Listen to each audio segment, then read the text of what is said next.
ওসমান হাদি আর নেই, ছেড়ে চলে গেলেন। ইনকিলাব জিন্দাবাদ। ইনকিলাব মঞ্চটা কি বিচিত্রভাবে বাংলাদেশের রাজনীতিতে আবর্তিত হয়েছিল। এই ঝাঁকড়া চলে তরুণ, তার ভাষা, বাচনভঙ্গি, তার কথা, তার বিপ্লবী চেতনার বহিঃপ্রকাশ সব কিছুই অন্যান্য সকলের চেয়ে ব্যতিক্রম। একটু হলেও ২৪-এর গণঅভ্যুত্থানের নায়কদের মধ্যে তার ইন্টেলেকচুয়াল প্রপার্টি অনেক স্ট্রং ছিল। একটু না, মানে অনেক বলা চলে। তার জানাশোনা, পড়ালেখা খুবই স্ট্রং ছিল, গভীর ছিল। সেগুলো তার বক্তব্যে খুব, তার দৃঢ়তায়, তার বক্তব্যের যে সুশৃঙ্খলতা, সেগুলো তার থেকে খুব ভালোভাবে বোঝা যায়। তারুণ্যের প্রচণ্ড ক্ষোভ ছিল, অ্যারোগেন্সি ছিল, যেগুলো আমরাও আমাদের তরুণ সময় আমরা যখন মিছিল করতাম, মিটিং করতাম, আমাদের কথাবার্তার মধ্যে অনেক প্রচণ্ড জ্বালাময়ী কথা আসতো, বিবেক সেখানে কাজ করতো কম। আমরা যেটি পারবো অথবা পারবো না, আবেগ দিয়ে সব কিছুই বলার চেষ্টা করতাম।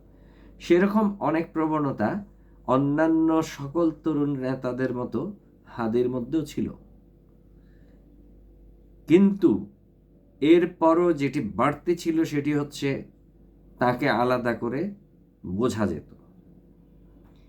এই মানুষটি দেশের জন্য উন্মাদ হতে পারবে, এই মানুষটি দেশের জন্য মরে যেতে প্রস্তুত থাকবে, এই মানুষটি দেশের জন্য যা কিছু প্রয়োজন সব করতে পারবে। এরকম একটি বডি ল্যাঙ্গুয়েজ, একটি সিগন্যাল তার আলোচনায়, তার কথাবার্তায় প্রায় আমরা দেখতে পেতাম। প্রথম আমার নজরে আসে সেটা হচ্ছে যখন প্রেসিডেন্ট চুপ্পুকে অপসারণের দাবি উঠছিল। আসলে ২৪-এর গণঅভ্যুত্থানে এর যেই সিন, সেই সিনে হাদি অতটা জনসম্মুখে আসেননি বা আসতে পারেননি। কিন্তু ২৪-এর গণঅভ্যুত্থান পরবর্তী সময়ে হাদিকে আমরা ক্রমান্বয়ে অনেক উপরের লেভেলের রাজনীতিতে দেখতে পাই, এবং সেই জায়গা থেকে তার এই সামান্য কদিনে, মাত্র ১.৫ বছরের এই রাজনৈতিক ক্যারিয়ারে তিনি অনেক বড় বড় রাজনীতিকের জীবনের, সমস্ত জীবনের অর্জনের চেয়ে অনেক বেশি পরিচিতি বলেন, অর্জন বলেন, সব কিছুই পেয়েছেন। বিতর্ক তার উপর খুব বেশি ছিল না। যেমন আন্দোলন সংগ্রামে আরো অনেকেই ছিলেন এবং তাদের সকলের ব্যাপারে কোনো না কোনো বিতর্ক এসছে। গাড়ির বিতর্ক, টাকার বিতর্ক, সুযোগ সুবিধার বিতর্ক অনেকভাবে উত্থাপন হয়েছে। অ্যাকসেপ্ট হাদি এই ২৪-এর গণঅভ্যুত্থানের পর এই মানুষটির ব্যাপারে এত সোচ্চার, এত দৃঢ়কণ্ঠ, এত উচ্চকিত, তবুও তার পেছনে সে ধরনের কোনো সমালোচনা আমরা দেখতে পাই না। আর এখান থেকেই প্রমাণিত হয় হাদি তার জায়গায় ছিলেন অনড় এবং মজবুত। সব কিছুর পরে যারা তাকে হত্যা করিয়েছে তারা জানতো এই ধরনের একটি মানে স্ট্রং, যার উপর কোনো অভিযোগ নেই, যার উপর কোনো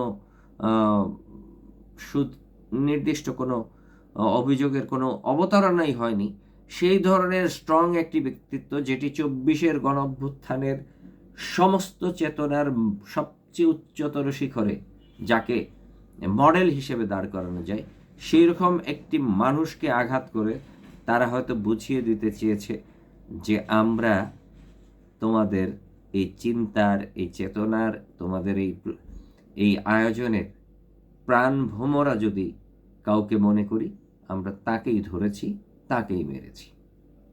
আঘাতটা অনেক জোরালোভাবে এসছে। আরও কিছু পরিকল্পনা এখানে থাকতে পারে। রাজনীতিতে অনেক কিছু হয়, আমাদের হয়তো অদূর ভবিষ্যতে আমরা অনেক কিছু জানতে পারব।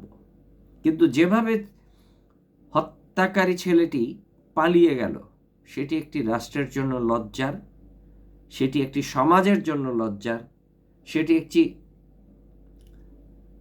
আইন শৃঙ্খলা বাহিনী বলেন, রাষ্ট্রের যতগুলো কাঠামো আছে সব কিছুর জন্য এর চেয়ে লজ্জার আর কিছুই হতে পারে না। আজকে আমরা ভারতের বিরুদ্ধে স্লোগান দিতে পারবো, উচ্চকিত হতে পারবো, নানা কথা বলতে পারবো, এবং হচ্ছেও তাই।